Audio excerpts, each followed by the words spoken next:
परीक्षित महाराज कथा समझ में आ रही है? ठीक है दादा, समझ में आ रही?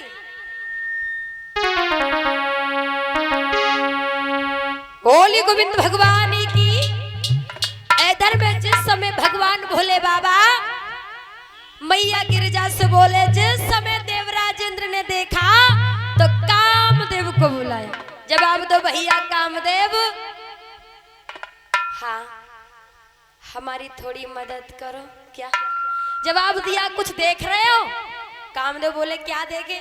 जवाब दिया, देखो जो देवऋषि नारद, जो बाबा नारद हैं, हाँ वो जो तपस्या कर रहे हैं। हाँ तपस्या तो कर रहे हैं, लेकिन एक काम करो, बाबा नारद की तपस्या को तुम्हें भंग करना है।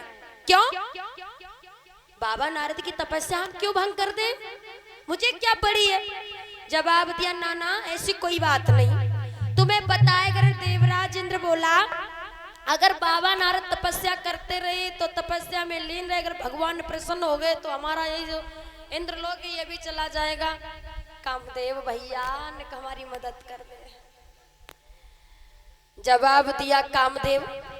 देवराज इंद्र बोले, भैया कामदेव हम बताएं तुम्हें क्या करना है?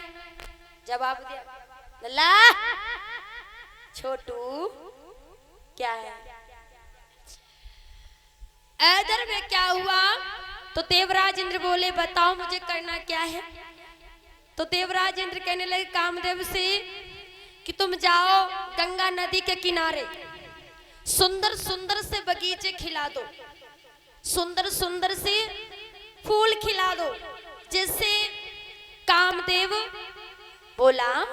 इधर में देवराज इंद्र बोले, जिससे बाबा नारद प्रसन्न हो जाएंगे जब उनके सामने है।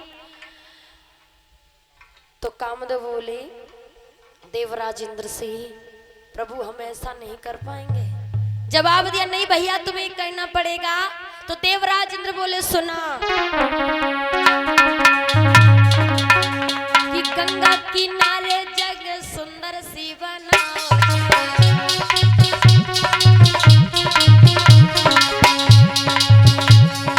कारी के ये काम तुम पास मेरे आओ जी, परियों के साथ अभी खेलेगा काम भले होई बना।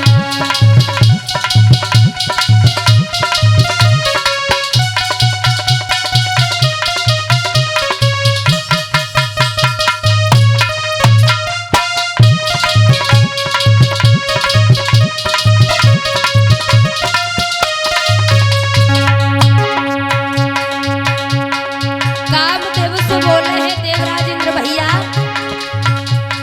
सुनिए सी बात, काम गंगा पे आयो है, बड़ी रमणी का जगह सुंदर सी बनाई है, सोच मन करे हम इंद्र को काम भले होई बना।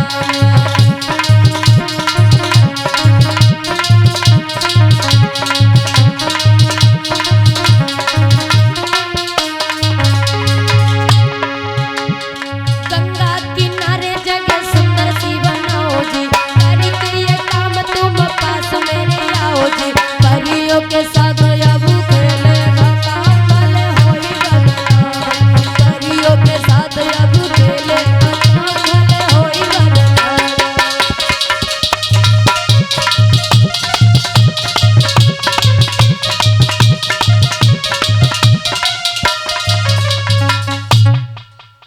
इधर में देवराज इंद्र बोले, भैया कामदेव जाओ, सुंदर सुंदर सी जगह, सुंदर सुंदर से फूल खिला दो, सुंदर सुंदर से बगीचे, जिससे बाबा नारद प्रसन्न हो जाएं।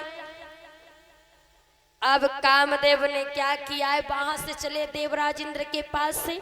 अब कहां पहुंच गए? बाबा नारद के पास।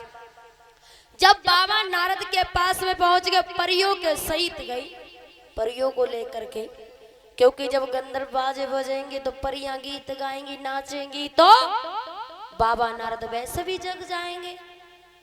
अब कामदेव ने जाते जाते एड़ी से चोटी तक ताकत लगा दी, मतलब जितना बल था, जैसे जैसे उपाय आए सब कर दिया, लेकिन बाबा नारद नहीं जगे।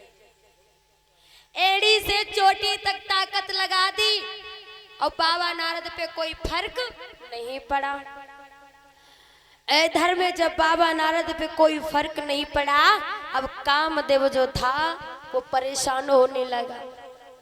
कामदेव परेशान होने लगा, अब क्या करें, हमने एड़ी से चोटी तक ताकत लगा दी लेकिन बाबा नारद नहीं जगी। तो कामदेव ने एक और उपाय की। क्या?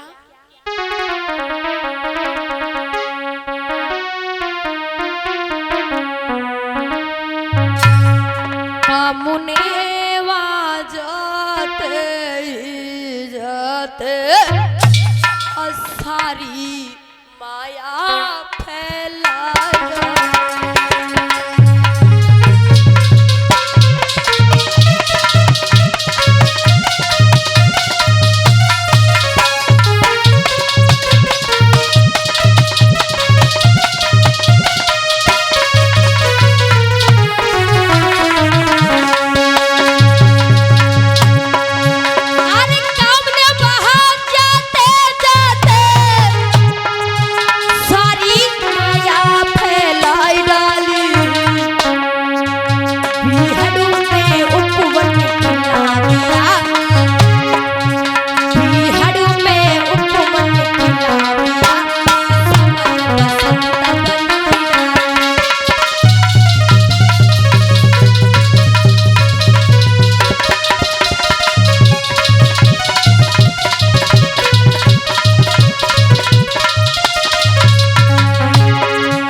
हुआ, बाबा नारद जाते, क्षमा करें, कामदेव ने जाते जाते सारी माया फैला दी।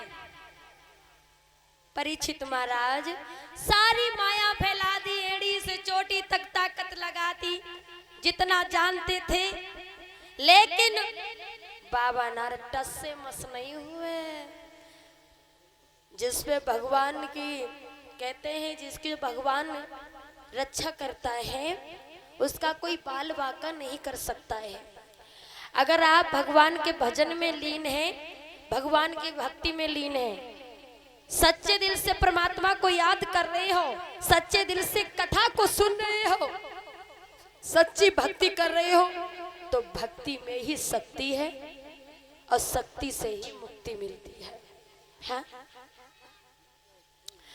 तो इसी तरीका से बाबा नारद को ये नहीं पता हमारे साथ क्या